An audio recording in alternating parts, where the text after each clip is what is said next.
Postgame Show.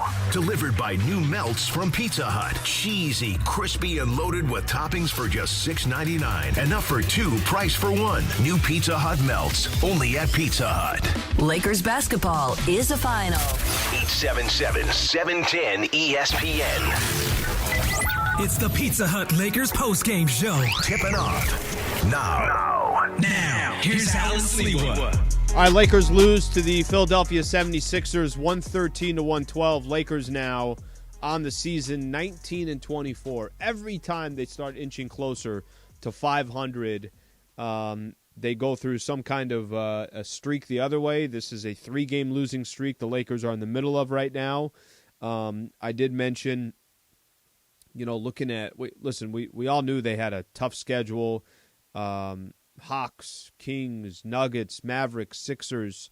They have a tough stretch of games, but it's frustrating to see the Lakers put themselves in position where they got a chance to win some of these games. And, the one I'm obviously talking about was the Mavs a couple nights ago on Thursday night. Tonight, not that much different against Philly. And I'm not telling you that the Lakers, this is a lock, they should have won it. It was one blown possession, nothing like that. Even if Lakers got the shot that they wanted in that final possession, they could have easily missed it, whatever the case is. I just don't know what Russ was doing in that final 8-9 seconds or whatever it is. And when Bron's got 35, and he's LeBron James, and he's 15 of 23 from the field, and you got Joel Embiid guarding you, give the ball to LeBron James. That seems like that's you want to let Russ do his thing, and Russ had a triple-double tonight, and Russ has been playing good ball. Russ shot 50% tonight, 20 points, 14 rebounds, and 11 assists. But with the game on the line, if we don't have a play in mind, and there isn't this, hey, we're not calling a timeout, but we know exactly what we're going to do, that's a different story. But it didn't seem like the Lakers knew what they were going to do, and Russ certainly didn't have a game plan. Got caught trying to make a pass. Clock was already running out. Before that, he was kind of fumbling with the ball as well, and he had Joel Embiid on him. So that's a tough one for the Lakers to take. That's another L for the Lake Show that's certainly going to be frustrating when we look back at some of the losses this season. All right, phone number is 877-710-ESPN. 877-710-ESPN. If you're just leaving crypto and you're in your car and you want to be a part of the show, or you're listening on the radio, on the ESPN app, we got all our social platforms as well that we're live on right now too. 877-710-ESPN. Let's take a listen to Darvin Ham, let him explain that final possession and get his thoughts on the game. Hey, Darvin, on that last possession after you get the stop, sometimes you want to let guys go in transition to see if there's an advantage. Did you think about calling a timeout or when he bobbled it or at any point there? No, not really. I mean, down one, got, one of our best playmakers to the rim. He's in one of our best finishers at the rim. Has the ball with Embiid standing in front of him. I'll take that scenario every day of the week and twice on Sunday. We just got to finish the play. That's it. Make a harder, stronger move to the rim. That's it. It's as simple as that. And it just didn't work out. But, it is what it is. That's a great ball club over there. It sucks to lose these close games like this. It really, you have an opportunity to beat some really good ball clubs in Dallas and Philly tonight. But my hat's off to them. They stayed resilient. They got going. James got going a little bit there. Maxey, his drives, putting his head down, getting to the basket, and Embiid, the tough shot maker that he is. But, we were right there. So as disappointed as I am, I'm not discouraged. We just got to be better. We just got to be better at finishing. Questions? Yeah. With Embiid, you guys decided to kind of go with Linyon against him. What were you trying to disrupt with him and the size mismatch? And then I guess secondarily, what did you think of LeBron tonight and the way that he attacked the game? I thought Brian was phenomenal. Really playing downhill, playing the right way, running off the ball, really finding guys as well. I thought he was really, really good. And in terms of Winyon, Winyon had a lot of energy, a lot of good pop. we were doubling Embiid anyway, regardless of who was going to be on him, whether it was Wingen, Thomas, Bron, whoever. He was going to get doubled in the post. So, but just his activity also, and just his ability to catch and finish quick, and he just seemed to have a really good rhythm going, and so we decided to go with him.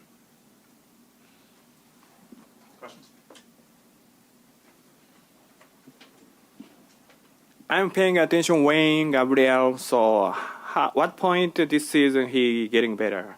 The progress. Say that one more time. I'm paying attention Wayne, Gabriel, number 35. I covered him at the Portland. Okay. So he's getting better, I think. So, what point do you think do you feel progress? I mean, I think he's progressed well. He's progressed with his body in the weight room. He works feverishly with our coaching staff, with our weight staff, our training staff, and he's rounding out into a really, really dependable, solid rotational player, and he just keeps getting better. And the more minutes he plays, the more he's out there playing against top-level competition in these situations at the end of the game, the more confidence it's going to give him. But very confident player. We're so thankful to have him. And again, he just continues to work, and that work is paying off. You're seeing the results of all the hard work he's putting in. Thank you. Darvin, I understand you can second guess stuff when it doesn't work out, but LeBron doesn't touch the ball on that last possession in some way. I know you said you're okay with Russ there going, seeing the mismatch, and just going, or you kind of talked earlier about getting movement and getting into something. Was there anything else that could happen? Yeah, that situation, Dan, just being down 1 point and the ball's in Russell Westbrook's hand, I'm comfortable with that. I don't know how much I can reiterate that. If that was Bron, it'd be the same thing. And we don't want to bring an extra body over if it's Bron handling, if it's Dennis handling. But if we got cross-matched with Embiid in front of us, again, we just got to we just got to finish the play. That's it. I don't know. If I call a timeout and I draw up something, maybe they make substitutions. Maybe they scheme a little bit better, or they blitz us right at the point of attack. It's so many different scenarios. But at the end, again, as I said, it's disappointing that we lost, and it's disappointing that we couldn't close the game out. But make no mistake about it. Down one with the ball in Russ's hands with Embiid standing in front of him, I have confidence in my player, and that's not going to change. We just got to make a better play. Coach, you guys are dramatically improved from the early season struggles, and you're hanging tough with some of the NBA's best teams. What is the potential of this team moving forward? I think that the potential is what we put into it. We can't give up. We can't hang our heads. We can't feel sorry for ourselves. We just have to go out there and compete. We play, 43 games, and we got 39 left, and now we just dropped, 5 below 500? We just got to keep working, man. We got to keep working. These things are swing in our favor. We just got to keep working. We can't get discouraged.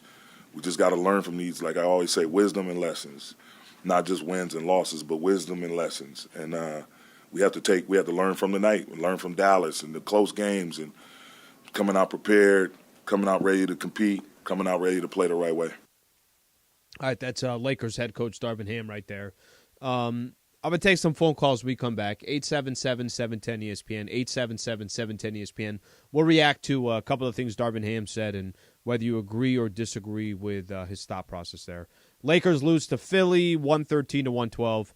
Pizza Hut Lakers postgame show on 710.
Presented by Pizza Hut. Try the new Detroit style from Pizza Hut. No one out-pizzas the Hut.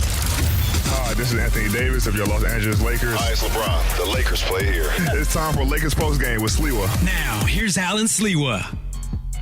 Point to the Paint all season long is sponsored by Vista Paint. Right now, local residents can take 40% off on factory direct, high-quality Vista Paint products. A Vista Paint team member will show you how. Locally owned, manufactured, and operated since 1956.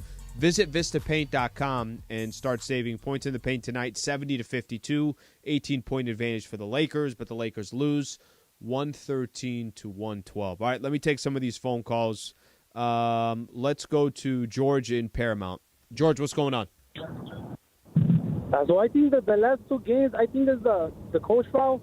I think he needs he needs to call those timeouts in the last minute.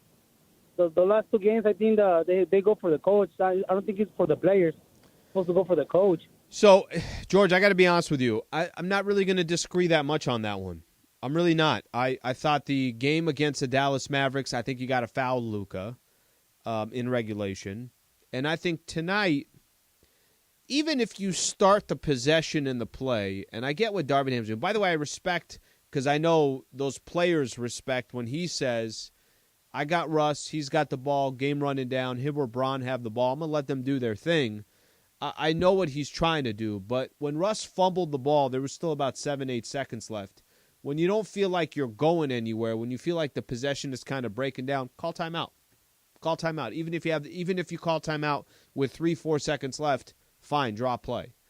I also don't agree with everything that Darvin Ham said there. Like I said, I respect that he's standing up for his players and saying, if I got to take my chances with a player like this, I'm going to do it. Complete respect for that. But that doesn't mean I agree with it. I didn't think Russ really knew where he was going. So LeBron had 35. Let's have LeBron make that decision towards the end of the game. Let's go to Renee, who's just leaving the game. What's going on, Renee? Hi, Alan. How's it going? Not well after Friday's loss, a double overtime, and then tonight. I'm with you, by the way. I'm with you. Huh? I'm with you on that. Yeah. Those are two tough losses. Yeah, I can't handle it. And they play tomorrow, and they got to play again on Wednesday. And what I don't like is the disorganization down the stretch of these last two close games. I felt Friday, it was so predictable. 3 attempts by LeBron camping out of the perimeter, the three-point line. Dallas didn't even try to defend it. They felt like, good luck, make it. If you beat us there, you beat us there. Today, again, no organization, no thought process, and the point that LeBron missed at the three-point free throws, I said to my husband, that one missed basket's going to come back to bite us. And sure enough, it bit us and we lost by that 1 point. Well, I tell you this, Renee, I appreciate you calling in. Listen, Thursday night is when they played Dallas. If you called on Thursday and said, hey, Bron missed too many, he's taken bad threes. He was 9 of 28 from the field. I think 0 of 7 from the three-point line. I can't remember his free throws. But tonight, I don't really know what to tell you about Bron. He was 4 of 5 from the free throw line. So, what was that, 80%? 35, 10, and 8. The only thing I didn't like about Bron at the end of the game is he didn't touch the ball at the end of the game. That, I think, is, obviously critical. And I'm not sure how you go a final possession without Bron touching the ball, especially the kind of night that he was having tonight. Let's actually take a quick listen here. We got LeBron James. Let's get his thoughts post-game. Bron, you guys get that defensive stop, but take us through the final offensive possession. We got to stop, give ourselves a chance to win the game. We didn't. I know a lot of focus will be on that final possession, but as you know, you can see the game in its entirety. Coach mentioned moments ago, too, just being better, whether it's finishing or not. How do you kind of assess the game as a whole? Just frustrating, getting those positions and not being able to come out with the victory. LeBron, it's always kind of tough to know maybe in the moment whether or not there should be a timeout there. Is it when you weigh the factors, what does that kind of look like on that last possession? We got to stop, give ourselves a chance to win. We didn't execute. We spoke about closing lineups after the Dallas game, and obviously you guys are still trying to get the continuity, get the minutes together. Different one night. Different one night. whatever you about to ask. Well, the question was going to be, even in a failure to execute or something that goes the wrong way, how does that add to the overall picture in getting that experience in these late game situations? And what is the overall picture? I guess the hope would be that you get through so many different situations that at some point, no matter who's involved, that I mean, we're playing good basketball. We're just not winning games. Ron, I know at the end of the day, for you, it's win, loss. That's all that matters. But at this point, you passed 38,000 career points. Do you let yourself clock those moments, or is it just sort of the ultimate moment at the end? No. Are there things in these moments that you need your team to hold on to? I mean, as you guys have to find ways to win and understanding that urgency? The best thing about this league, you get an opportunity to redeem yourself very fast.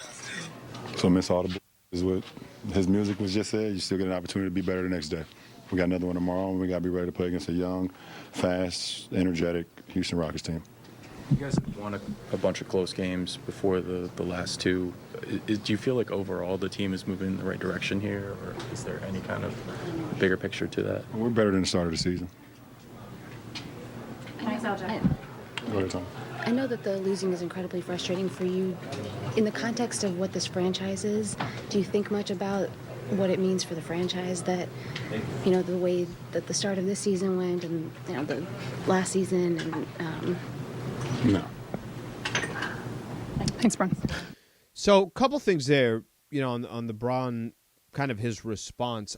I'm with him. I think what's making this most frustrating, and I want to go back here for a quick second. I want to properly set expectations because I did not think the Lakers were going to have any success without Anthony Davis.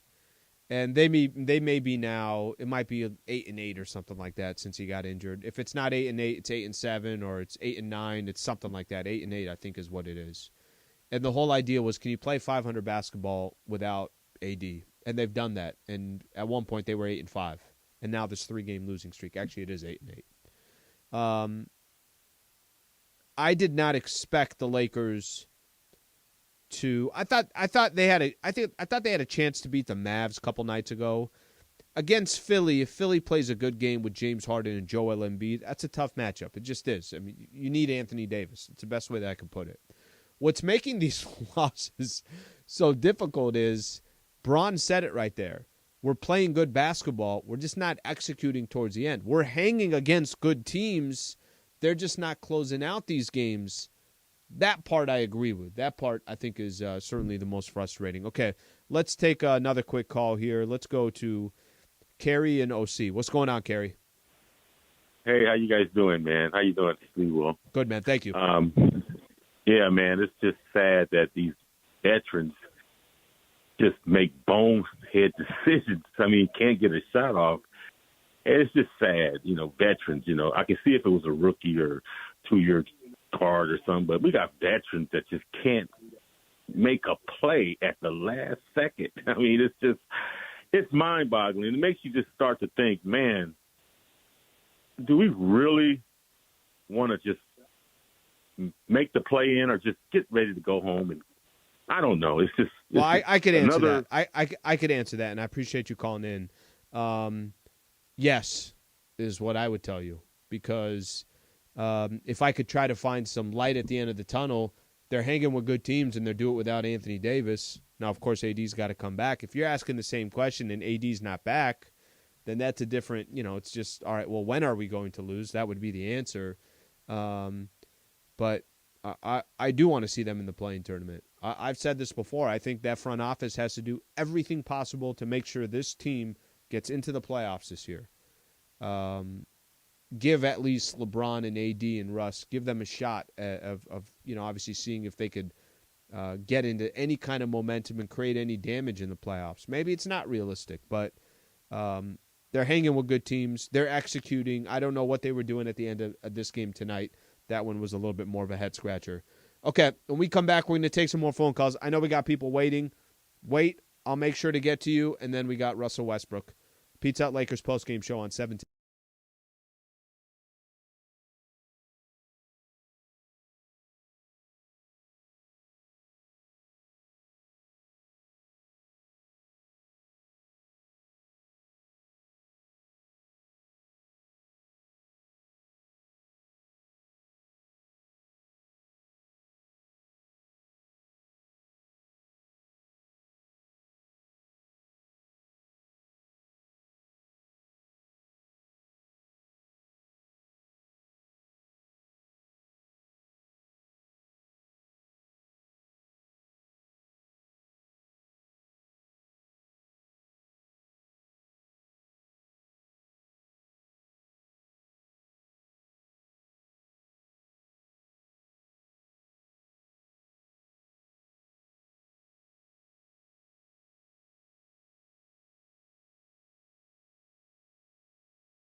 Lakers lose 113-112 the final score. LBJ 35 points, 10 assists, and 8 rebounds. Russ with the triple-double, 20, 14, and 11.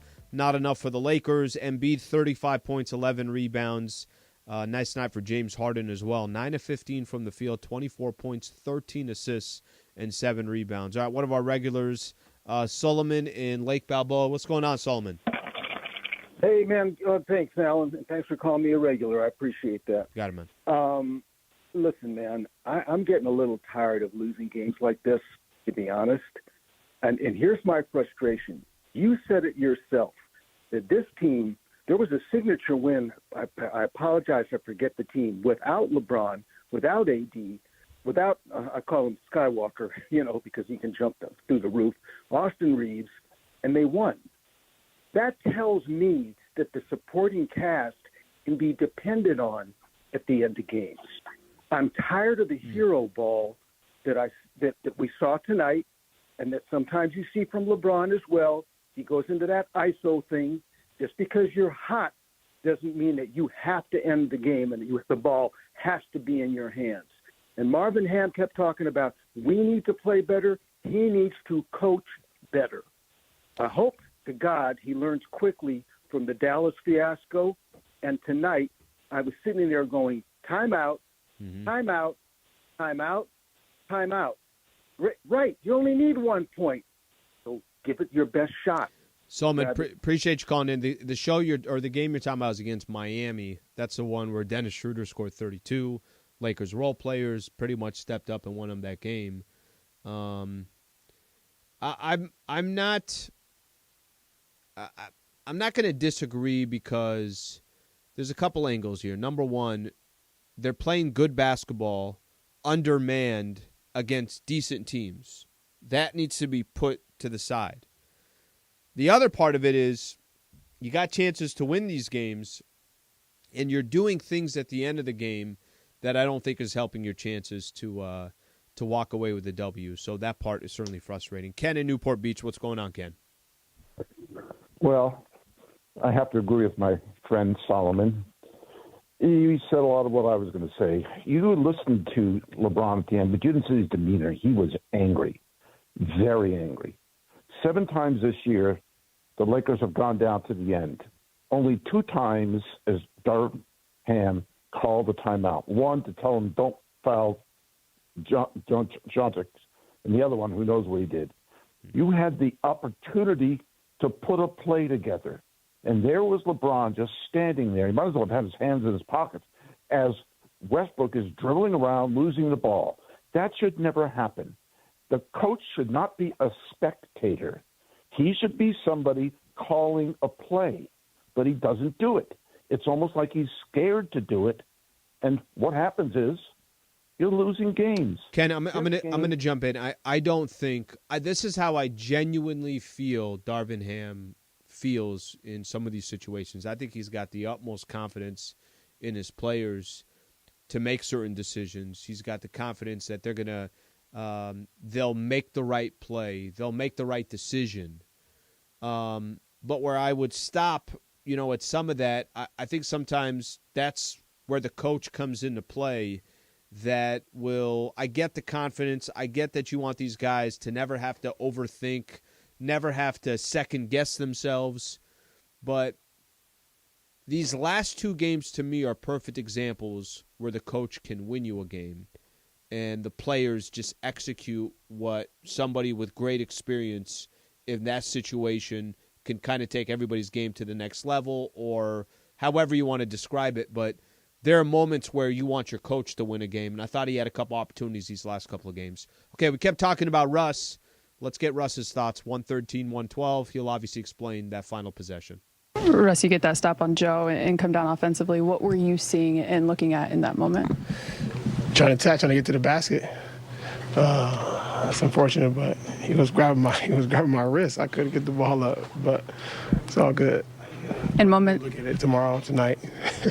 In moments like that, obviously, you took some time on the ground. Is that what it was? Just the no call, or? Yeah, I mean, it's just frustrating, but losing the game. But I know that the game may come down to that last shot. I've been in this league a long time. There's a lot of possessions in this game, so move on, ready for tomorrow. As a veteran, obviously, you look for those opportunities for you guys to get better as a team. And throughout the course of the game, where does that start? Just utilizing and understanding every possession, time scoring possession, especially in the last 5 minutes of games are important to get stops on demand, making sure we locked in defensively. Just to be clear, you're saying Embiid was grabbing your arm? Yeah, he did. Come on. In late game situations like that, and not even asking based on the result, but playing through or timeout, do you have an opinion as a player which style you prefer? Depends how the game is going. The game will tell you what to do. You guys have talked about how a set defense can be the hardest defense to play against. Was that sort of part of the thinking? Were you just kind of going with the flow of the game? I never said that. I don't know where you got that from. Wow. Yeah. Russ, for you, is it better? I mean, it's the first night of a back-to-back for you guys. Is it better after a result like this to LeBron is saying, well, the thing about this league is we get another one tomorrow. Do you kind of try to purge this, and is that how you execute? Yeah, you learn, figure out how you can be better for tomorrow, and come in and be ready to go tomorrow. Russ, what's the healthy perspective on a game like this where you guys do a lot of things well, you're in a position to win, but again, like you guys are also in a situation where you need to get wins when they're in front of you. What's like sort of the team-wide perspective on a game like this? I don't know if that's our mindset. Honestly, I think that's kind of, I don't know if that's your mindset or you kind of got that yourself, but we take one day at a time, man. The season's a long season. Got 40, 30, whatever, 39 games left. Take our time, take one day at a time, get our guys healthy, get back, and we know we're a good team when we put all our foot forward, so that's all we can do. Does big picture do performances like tonight and like Dallas, you guys, again, shorthanded, do a lot of really good things. Does that give you faith in the we're a good team kind of mindset that you're talking about? I always, from day one, thought we was a good team, regardless of results of games, but I know when we have our team together, we locked in, we're a really good team. The sequence that you and LeBron had at the end of the second quarter versus the alley-oop, and then he's trailing and you have the bounce pass in the pocket and he's able to finish. The more you guys have gotten chances to play together with one another this year, because there was only, 20-some games last year, do you feel like you know one another's game better than you did last year? Definitely. My job since being here day one is just try to make the game easy for him and AD, and I know my abilities to be able to play maker. I take a lot of pride in it, and my job is to make a game easy for him, and he does it. Make my job easy by running the floor, and my job is to reward him. Just so I have a clear understanding of the final play, were you trying to lob to Wenyan? No, I was trying to get my hand up. Okay. I couldn't get my hand up to shoot because he was grabbing it, but, it's all good. Russ, you set the record tonight for triple doubles off the bench. Obviously, you've had a bajillion in your career, but what? I don't think that's the official number. But coming off the bench and being able to do it in this new role, considering the challenges of it, what does that mean to you? It's just a blessing, man. I don't take anything for granted. Don't take this game for granted. Don't take the ability to be able to go out and compete. I'm truly blessed and thankful, and like always, and I give all my thanks to the man above for allowing me to go out and compete, and the rest is on me to go out and play the best way I know how to, and I'll continue doing that. All right, that's Russell Westbrook right there. So the one piece of good news for the Lakers, they got a game coming up tomorrow. They got the Houston Rockets at the 7:30 tip. We'll do pregame at 6 o'clock. We'll have all our reaction tomorrow, so we'll have Keyshawn, J. Will, and Max will do their show. I'll do my show with Travis Rogers. We got a lot to get into. NFL football the weekend. Obviously, talk Lakers basketball. Mason Island, Sedano, and Cap as well. They'll be out on site. Yamaha Casino. Just from that perspective, we'll kind of continue this conversation about the Lakers. But for tonight, 113-112 the final score. Lakers now 5 games below 500.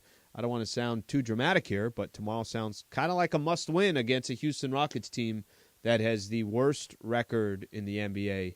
A quick shout-out to Michael Funches, Rebecca Womble, Wilbert Flores, the whole team on our social media team, Josh Martinez and DeAndre Hawkins. Appreciate you guys listening to the show. We'll be back on tomorrow. I'm Alan Sliwa. This is the Pizza Hut Lakers postgame show on 710 ESPN. Thank you for listening to Lakers Basketball Tonight. Game 43 of the season is in the books. Lakers basketball on ESPN LA is sponsored by Subaru of Glendale, the #1 volume Subaru dealer in California. Lakers basketball delivered by new melts from Pizza Hut. Cheesy, crispy, and loaded with toppings for just $6.99. Enough for 2, price for 1. New Pizza Hut melts only